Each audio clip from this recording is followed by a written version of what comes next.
Hi everybody, and welcome to DnD Horror Stories with DnD Doge. In today's video, we have a story about a new player that turns out to be a murder hobo, and then is shocked when no one comes to his aid. A story about a dungeon master luring players into a one-shot just to show them his overpowered DMPC, and more. But first, if you would like to help this Doge out, consider liking the video, leaving a comment, and subscribing, as that helps to feed the algorithm dragon. Right, Luna?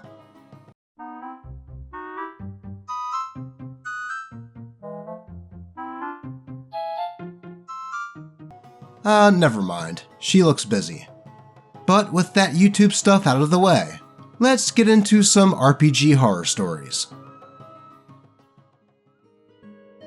Dungeon Master turns party into monsters. DMPC easily kills entire party. By Reddit user MysteryFox1618. This was the most bizarre experience I've ever had. It was meant to be a D&D 5th edition one-shot with homebrew elements run in person by someone I didn't know too well. I was invited by my friend who was another player, and they told me that this dungeon master had been really good in the past. I took their word for it and agreed to join the one-shot. The party consisted of me, a bard, my friend, a cleric, a barbarian, a sorcerer, and of course, the dungeon master. The one-shot started pretty standard, with no red flags. The party met in a tavern as a group of strangers who all took the same job from an Adventurer's Wanted poster. We met with the NPC who assigned the job, and we were sent on our way. Our party had to travel up this dangerous, spooky mountain to what appeared to be an abandoned manor at the top. The dungeon master explained that many rumors described this place as being super haunted and filled with monsters. It was around Halloween in real life, so the spooky theme seemed fun. Halfway up the mountain, the dungeon master describes an encounter with a werewolf. This werewolf was extremely overpowered, to the point where a group of level 5 adventurers would stand no chance against it. It was rolling attacks that did upwards of 25 damage per turn. I think the least amount of damage it did was 15. Suffice it to say, my character did not live through the encounter, and neither did sorcerers. Cleric and Barbarian were able to flee the combat after Barbarian rendered the werewolf prone for 2 turns.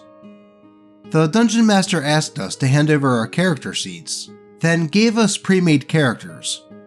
I was playing an extremely powerful vampire that had abilities and powers I had never heard of. I assumed these things to be the DM's homebrew. An example of one attack I had was called Touch of the Undead, which functioned like Burning Hands, but with necrotic damage, and I rolled 5d12 for damage. It was crazy overpowered, and I was confused about why it was like this.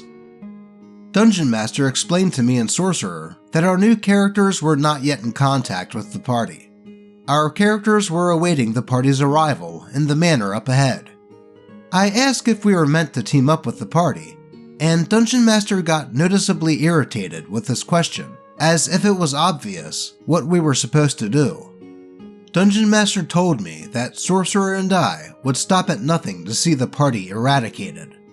Sorcerer mentioned that our characters seemed too strong for Cleric and Barbarian alone, and Dungeon Master told him that there was a quote, reason for it. So we carried on. Cleric and Barbarian finally managed to make it to the manor after barely avoiding and escaping 3 other overpowered monster encounters. They both had extremely low health, and Cleric was almost out of spell slots. They tried to find an alternate entrance to the manor, not wanting to use the front doors that were an obvious trap, but the Dungeon Master railroaded them into using the doors. As they entered the manor, they encountered Sorcerer and I. We all rolled for initiative, and the battle was over in round 1. The Dungeon Master handed Cleric and Barbarian new character sheets that were also overpowered monsters. Dungeon Master says, "Suddenly, a paladin in shining golden armor burst through the front doors. I have come to stop your reign of terror, you monsters. You will pay for the innocent lives you've taken. He yells as he points his sword at you, threateningly. You all recognize him as the legendary elf paladin, Elwyn Clary, vanquisher of evil, and slayer of monsters. The Dungeon Master said this to us with all seriousness. We exchanged looks with each other, as I don't think any of us knew how to react. The Dungeon Master gave us a look that was a mix of irritation and confusion. Aren't you going to attack him? He asks. So Barbarian rolled to attack, landing a nat 20 plus 7 to hit. It misses, the DM said with a smug smile. We proceed to get our crap absolutely rocked by the DMPC. This paladin was hitting us with unreal amounts of damage and barely taking a single hit from us. I think we were able to hit him twice in total. I'm not sure what the paladin's AC was, but it was insanely high. My monster character had a total of 300-ish health, and I was downed in 2 turns. The levels of damage he was dealing made 0 sense. After the paladin killed our entire party, the Dungeon Master thanked us for coming to their game and asked how we all felt about it. Barbarian was dead honest and told Dungeon Master that it was ridiculous. It was hardly a game at all. Dungeon Master and Barbarian got into a small argument about it, and all the players, myself included, left shortly after. I never attended a game run by this Dungeon Master again. My friend, Cleric, who invited me, apologized for the way the game went and explained that Dungeon Master had never done anything like that before. They told me that Dungeon Master had always run interesting and entertaining one-shots and short campaigns, and never once inserted overpowered DMPCs. Cleric did say that DM had NPC characters that were clearly based on Dungeon Master's past campaign characters, but they had supposedly never been problematic and served more as shoutouts to past campaigns the DM took part in. Cleric participated in one other one-shot run by the Dungeon Master after this, and told me that they left early because DM was inserting overpowered enemies, and Cleric didn't want to stick around for the eventual DMPC boss fight. Now, I am of the belief that DMPCs can be used to good effect in games where there are just a few players, or even in campaigns as characters that show up now and then to join the party, but never take the spotlight away from the players. But to build an entire one-shot where it's obvious that the Dungeon Master had planned for the players' characters to get beat, have the players take over as monsters, and then have the DMPC be the hero by beating the players is pretty egregious. Not to mention Barbarian rolling a nat 20 plus 7, and the Dungeon Master saying that it missed. That should have been an auto-crit. I mean, at that point, just write a short book or something. Don't lure players in with the promise of a one-shot in order to live out some sort of self-insert power fantasy. I don't blame Barbarian for being blunt to the Dungeon Master that game was BS, and I don't blame OP for never playing in any of that Dungeon Master's games again, especially since it sounds like he didn't stop, according to Cleric. Let's move on. Player tried to hurt the dog, by Reddit user Soldier and Sheba. Game, DnD 5e. Setting, Feywild. Non-lethal Fey pranks. Genre, exploration and treasure hunt.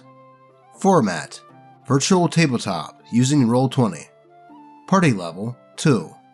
Players have all played Baldur's Gate 3, but never played all together, or on a table, or a virtual tabletop. Horror. New player attempts to attack a non-hostile animal. Fellow party members do not intervene. Cast. Myself as the DM. Kyle, the star of the horror. Frank, Kyle's friend. Carrie, Kyle's girlfriend. And Penny, new player caught in the crossfire. Background information.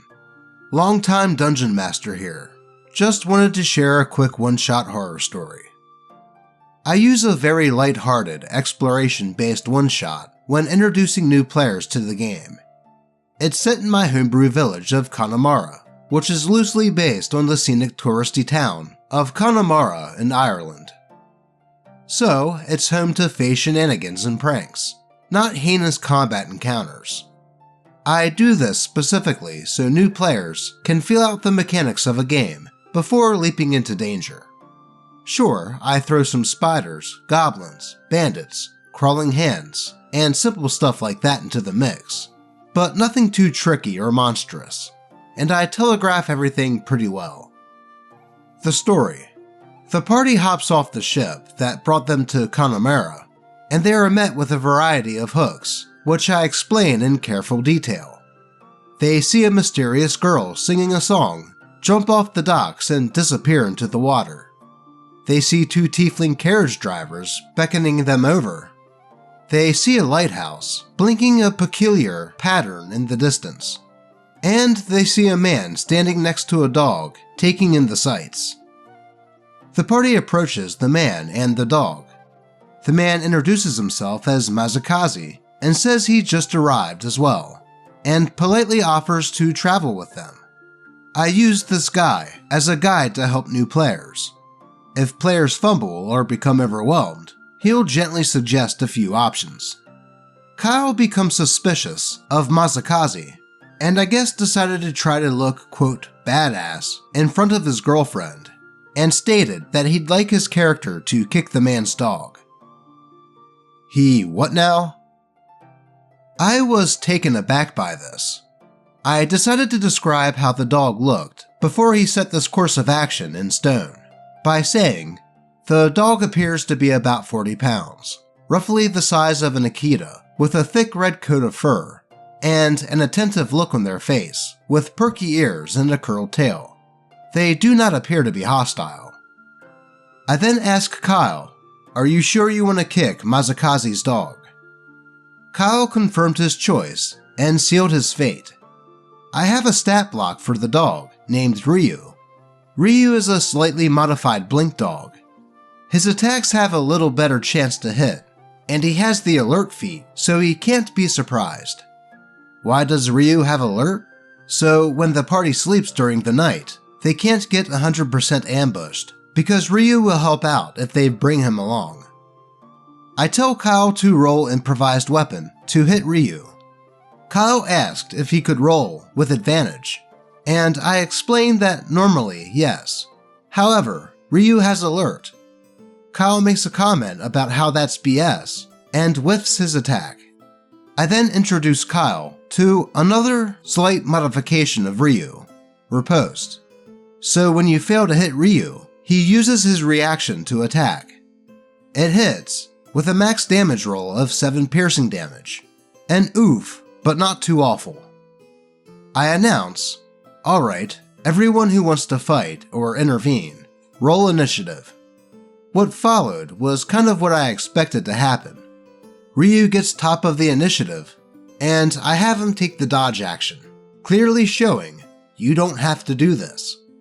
Then Frank, Carrie, and Penny try to de-escalate Kyle, as no one else wanted to fight Ryu. So I believe Kyle probably learned his lesson, and now realizes no one wants to hurt the dog. I don't have Mazakazi attack. He just states, Ryu has very keen senses. Make sure to ask before you try to pet him. Which is, of course, not what a normal person would do if you tried to kick their dog. But I'm trying not to kill someone on their first interaction with D&D, and maybe help them learn a valuable lesson that you can't be a Dark Urge character in a normal game. Kyle's turn comes up, and he states he wants to draw his weapon and attack Ryu. Since Ryu dodged, Kyle has disadvantage, and whiffs it again. Ryu has his reaction back since it's a new round of combat, and riposts once more, landing a meaty bite. I don't hide the turn tracker, so obviously Kyle can see Ryu is at the top of initiative, and thus will get their turn. I decide to allow Kyle a moment to collect himself, and explain clearly this isn't really a required fight. You can see these two don't want to fight you. I'll allow you to stow your weapon before Ryu's turn. But Kyle responds, "Nah, F that. The dog bit me. I'm killing it." Bold words from a man with multiple puncture wounds. Then it's Ryu's turn, crit to hit. So I ask, does anyone want to cast Silvery Barbs to force a reroll? As Carrie was playing a wizard with the spell prepared.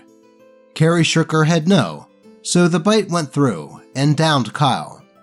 I asked if anyone wanted to help / medicine or heal Kyle, to a unanimous no, and they proceeded to watch Kyle roll death saves. Kyle rolls 2 successes, then a failure, then a nat 1, and then that was the end of Kyle. He left Roll20, ranted on Discord, and eventually left my server, trying to drag Carrie with him, but she stayed for a bit to try to learn how to play properly. She eventually left, probably forced to by Kyle, and I felt bad because people who were interested in playing D&D had had a bad time because of this jerk. Maybe I should have handled it differently, but at least they'll have a fun story if they ever try to play again. See, that is what happens when you mess with doggos. But in seriousness, this guy was showing the telltale signs of a that guy and murder hobo, and then he effed around and found out. OP even gave him multiple chances to back down, but of course, Kyle wouldn't back down. I mean, what reason would there be to try to hurt an NPC's dog? It shouldn't have surprised Kyle when none of the other players wanted to help him with this course of action. And then, of course, instead of accepting the consequences of his own actions, he stomped away like a child. Hopefully, this didn't turn any of the other new players away from D&D as a whole. But with that said, it looks like we have time for one more story. So let's get into it. The Dungeon Master made my character, the Werewolf, all along. I did not know. What can I do? By Reddit user, Lower Caregiver 2410.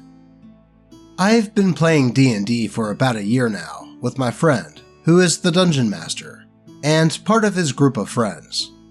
I play as a rogue, and the others are a monk, bard, ranger, wizard, and a barbarian. We started in a village where there is a werewolf problem. Our task is to find out who the wolves are and eliminate them before all of the villagers kill each other out of suspicion. We thought it was a nice plot twist when the DM told us that one of the werewolves was closer than we thought. At first, we thought it was one of the NPCs who helped us in the quest, or maybe even the one who gave the quest. It was also fun when we found out that one of the players is secretly a werewolf. We all assumed that one of us had agreed to that with the DM from the beginning, so now it was just a, gee, who made the most mistakes or killed the fewest werewolves, we thought. But no. Yesterday, we all find out that I was the secret werewolf. In fact, that I had also caused the most civilian victims in the meantime, where the other players were given the choice. Do you kill her or not? I was given the choice. Do you kill the rest of the villagers or not? The session was ended quickly after that. I protested because I didn't know this. The Dungeon Master had even edited part of my backstory. Is that even allowed? Some of the others also thought it was strange and wanted to let my character live. The others thought it was fun like this and that I could easily create a new character. What should I do now? We stopped right before the fight between the other players and me, along with some other werewolves. But I actually really don't like this, and the Dungeon Master does not want to change it. And is this a normal thing to do? I don't really know what to think or do about it, or why the DM did this. I feel a bit insecure now. I wonder if it might be because he preferred a paladin instead of a rogue. He said that was not the case when I asked him, but why else is he doing this? At the beginning, he asked me several times if I really didn't want to play a paladin. Edit. Okay, wow. I didn't expect to get so many responses. I was unsure whether to post or ask this, but I'm glad I did.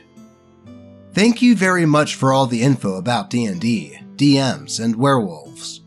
Also, thank you very much for all of the tips and possible solutions. I will write them all down because I have a meeting with the DM and the players in a few days. So far, 2 players, Wizard and Ranger, want me dead.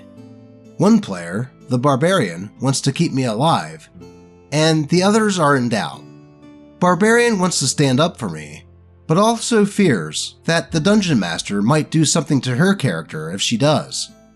I hope that we will get a solution that we all agree with. I'll try to answer you all, but mobile format is weird, so I'm sorry if I miss your comment, or answer double. Some more info I gave in response to the comments. There was no sign in advance that anything was wrong with my character. No strange nights, blood, or other unexplained things. I could hold silver just fine, and took normal damage to everything. So, nothing, and suddenly I'm a werewolf, and I've committed 15 murders on the current location. So far, he also changed the whole reason I went on a quest and came with this group, and is keeping a lot of details about that secret as well. Like, at first, I left in order to find something for someone else, but now I was banished from my hometown because I had committed a few murders there as a werewolf. I don't know how and when I became one, and I also don't know who I killed in my hometown. The intention of this, quote, normal campaign was to play this as an intro and then continue from level 5 to the real campaign. We are now all level 4, and I'm an elf soul knife rogue. Yeah, I would say that is a pretty messed up thing for the Dungeon Master to just spring that onto a player. It would be a different story if the Dungeon Master talked to OP about their character being a werewolf beforehand, and if they had agreed to it. But OP had no idea, and then the Dungeon Master even went and changed OP's character's backstory without telling them. I mean, I've heard about Dungeon Masters taking away players' agency before, but this takes the cake. Hopefully, the group can come together and talk about this, and like OP said, come to some sort of agreement on how to move forward. But that is all I have for you today. As always, I appreciate all of you, and may your games remain horror story free. Until next time.